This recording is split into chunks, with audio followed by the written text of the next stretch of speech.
Bendito sea el Señor. El que habita al abrigo del Altísimo morará bajo la sombra del Omnipotente. Diré yo a Jehová, esperanza mía, castillo mío, mi Dios, en quien confiaré. Él me librará del lazo del cazador y de la peste destructora. Con sus plumas me cubrirá y debajo de sus alas yo estaré seguro. No temeré el terror nocturno, ni saeta que vuele de día, ni pestilencia que ande en oscuridad, ni mortandad que en medio del día destruya. Caerán a mi lado 1000 y 10,000 a mi diestra, mas a mí no llegarán.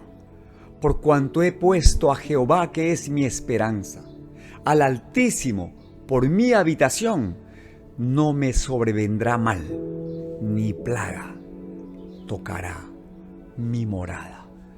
Santo es el Señor, bendito, poderoso, eterno Dios, que nos guarda en el día malo, que nos rodea como con un escudo de su favor, de su gracia, que extiende su diestra poderosa para protegernos y para librarnos de todo peligro y de toda maldad.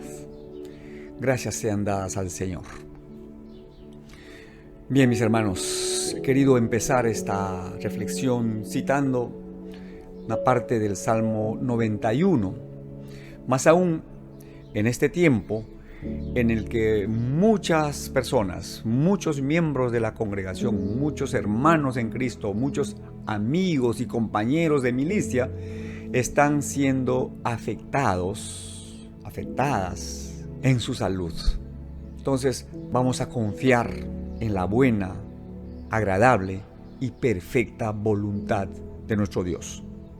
No nos salgamos de la cobertura de Dios. No perdamos de vista que el enemigo con el que estamos peleando es un enemigo real. Pero siempre les digo, peleamos desde la victoria de Cristo.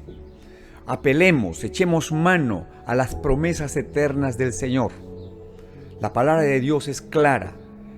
Debes interiorizarla en tu corazón, debes atesorarla y debes recurrir a ella a la hora de enfrentar cualquier dolencia, cualquier enfermedad, porque está escrito, ciertamente llevó Él nuestras enfermedades y sufrió nuestros dolores, y nosotros le tuvimos por azotado, por herido de Dios y abatido, mas el herido fue por nuestras rebeliones, molido por nuestros pecados. El castigo de nuestra paz fue sobre Él, y por su llaga fuimos nosotros curados. Ahí está la verdad eterna, la promesa fiel de nuestro Dios en cuanto a la salud de nuestro cuerpo, de nuestra alma, de nuestra mente, de todo nuestro ser. Salud o sanidad integral, sanidad de lo alto. Amén. Mis hermanos, continuamos con el desarrollo del capítulo 12 de la epístola del apóstol Pablo a los romanos, bajo el título que le asigna la Reina Valera del 60, es decir, deberes cristianos. Hemos estudiado ya los 8 primeros versículos de este capítulo 12 de la carta a los romanos, y hoy vamos a enfocarnos en los versículos 9 y 10. Dice así la palabra del Señor. Romanos 12, 9, 10. El amor sea sin fingimiento. Aborreced lo malo, seguid lo bueno. Amaos los unos a los otros con amor fraternal. En cuanto a honra, prefiriéndoos los unos a los otros. Que Dios bendiga y prospere su preciosa palabra, ¿ya? Que no regrese vacía, sino que haga todo lo que Dios quiere que haga y sea prosperada en todo aquello por lo cual Dios la envía a nuestra vida hoy. Dice, el amor sea sin fingimiento. ¿Qué significa, hermanos, la palabra fingir? Estoy seguro que todos saben, todos tienen una idea de lo que significa esta palabra. Fingir significa simular, aparentar, hacer creer, proyectar algo que no corresponde a la realidad. Entonces, teniendo en cuenta esta definición, el amor con el que debemos amarnos unos a otros, según el consejo divino, debe ser, en esencia, un amor genuino, compacto, sincero, sin hipocresías, sin doblez de corazón. Y hermanos, ese amor es muchísimo más que palabras. Es un amor que se expresa con palabras, sí, pero que sobre todo se demuestra, se pone en evidencia con acciones concretas, con el único interés de contribuir, de sumar, de añadir. ¿Qué cosa? Pues bienestar, contentamiento, complacencia, alegría. Y algunas veces, hermanos, este amor significa compañía grata, tiempo de calidad, significa comprensión, paciencia.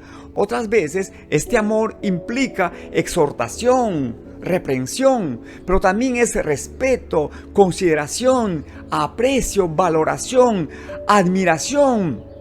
Y muchas veces, muchísimas veces, este amor demanda meter las manos al bolsillo y disponer y derivar recursos monetarios, recursos económicos.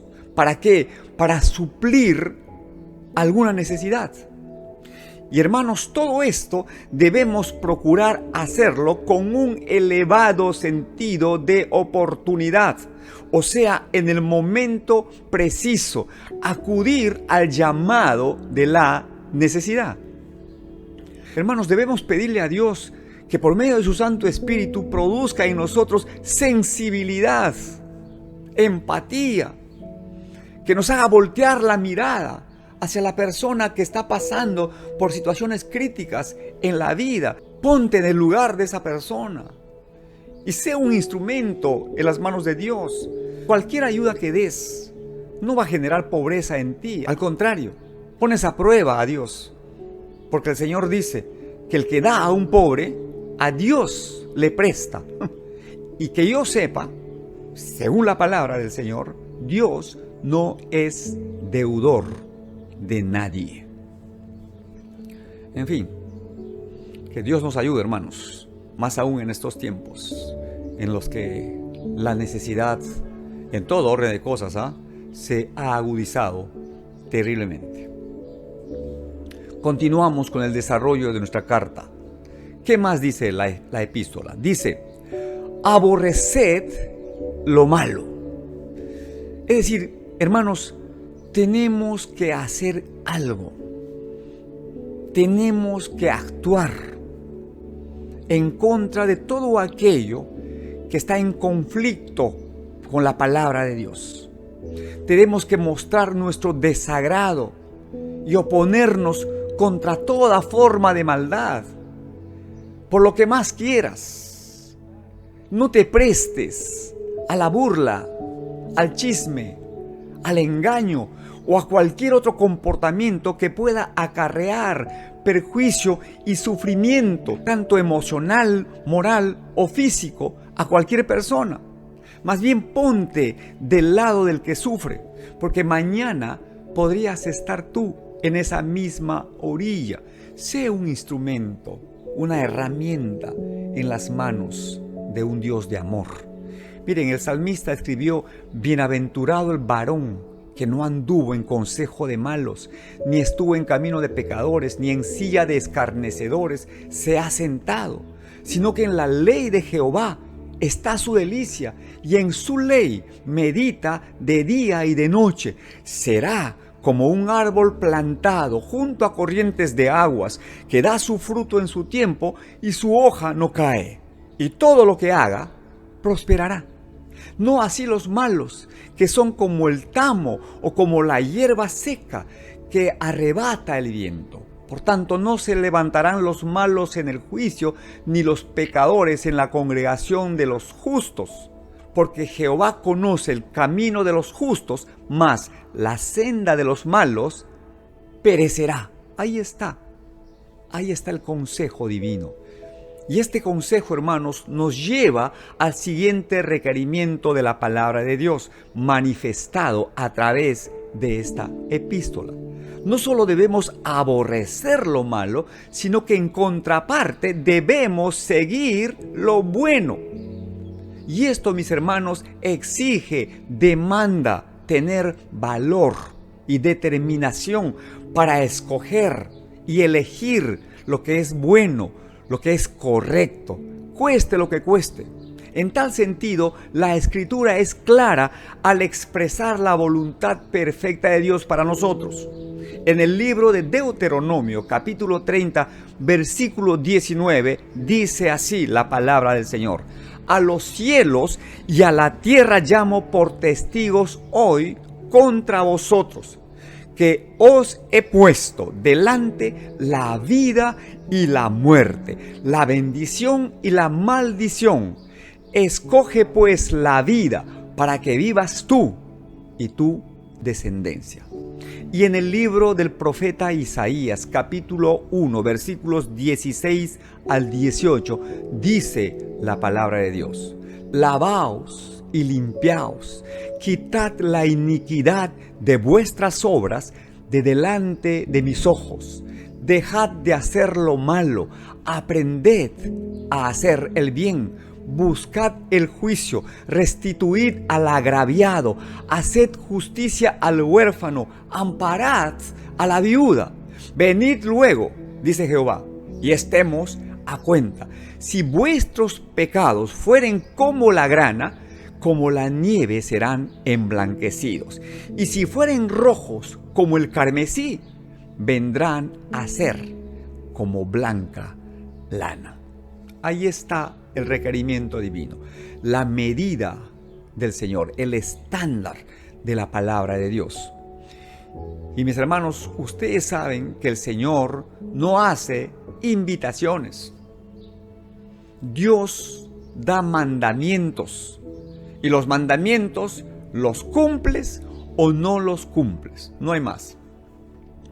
Ahora escuchen lo que dice el Evangelio según Juan, capítulo 13, versículos 34 al 35, en el que Jesús dijo: un mandamiento nuevo os doy, que os améis unos a otros como yo os he amado, que también os améis unos a otros. En esto conocerán todos que sois mis discípulos, si tuviereis amor los unos con los otros. Y el apóstol Pablo recibió directamente del Señor a través de su Espíritu esta revelación acerca del amor con el que debemos amarnos unos a otros. En su carta a los Romanos, en este capítulo 12 de su carta, en el versículo 10, escribió: amaos los unos a los otros con amor fraternal. Es este amor, mis hermanos, que debemos prodigarnos como hijos de Dios, como hermanos en Cristo. Este amor que cubre multitud de faltas. Este amor con el que debemos levantarnos y debemos arroparnos.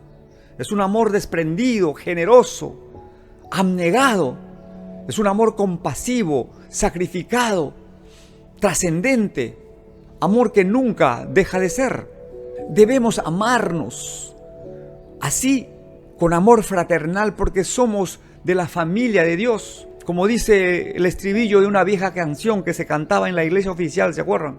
No me importa de qué pueblo vengas, y yo le añado, ni el color de tu piel, ni tu condición social, si detrás del Calvario estás tú.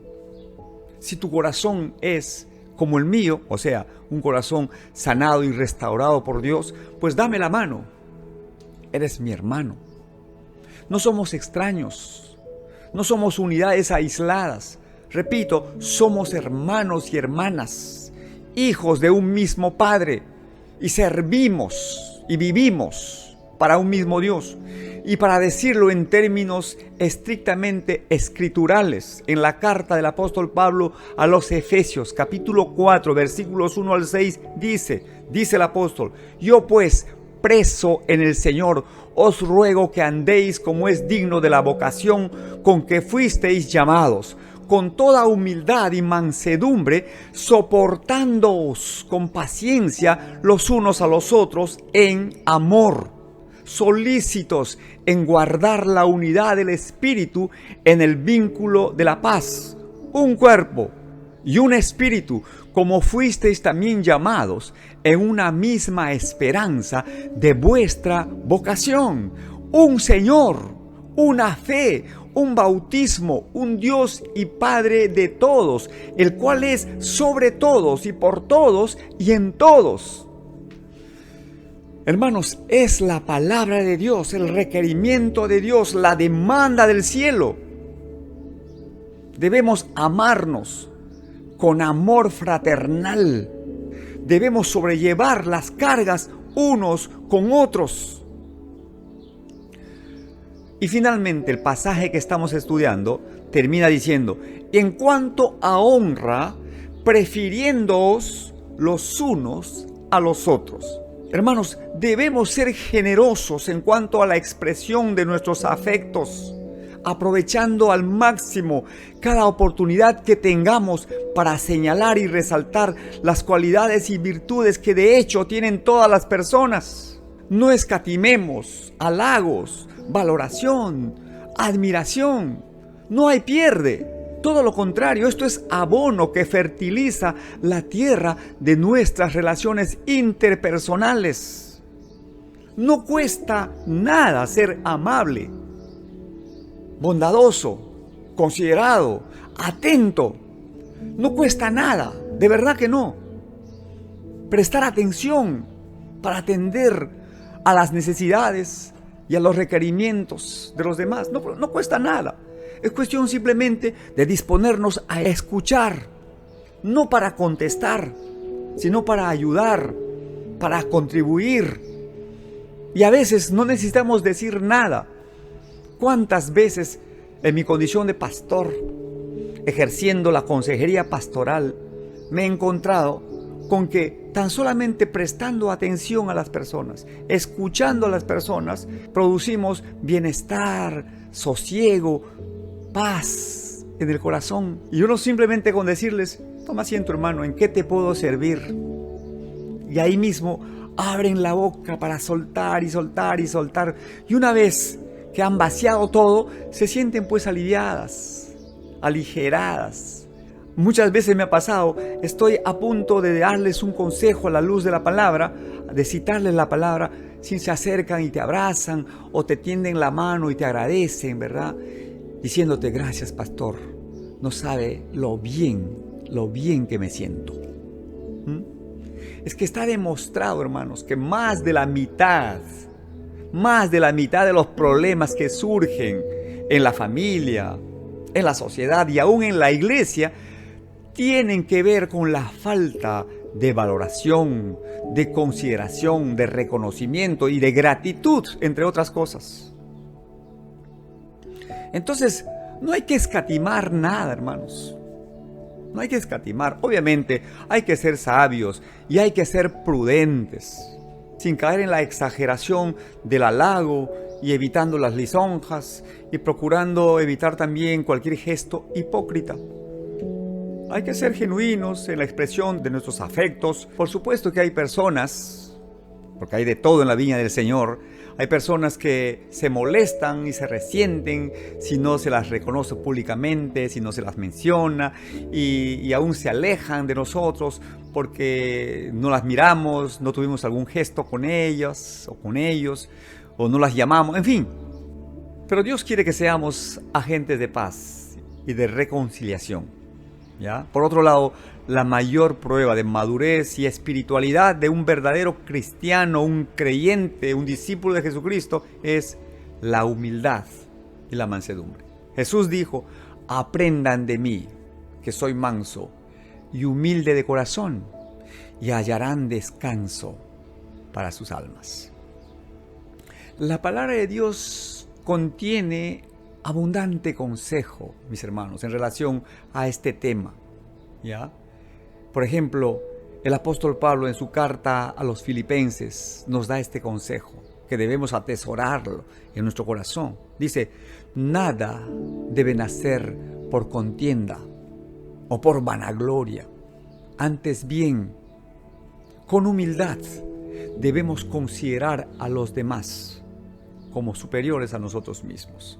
Y eso implica muchas veces, hermanos, como me han escuchado hablar tantas veces también, perder en una discusión para ganar en la práctica. Procuremos, hermanos, procuremos estar a la altura de las exigencias de nuestro Dios. Dice su palabra, el amor sea sin fingimiento, pues aborreced lo malo, seguid lo bueno, amaos los unos a los otros con amor fraternal. Y en cuanto a honra, prefiéranse los unos a los otros. Amén.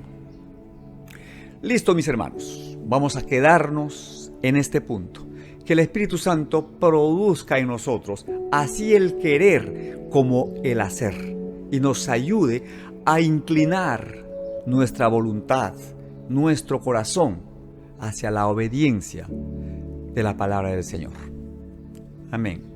Nos despedimos, Dios mediante, hasta la próxima semana. ¿Ya? Les mando un abrazo fraterno, cargado de afecto. Que estén bien. Adiós.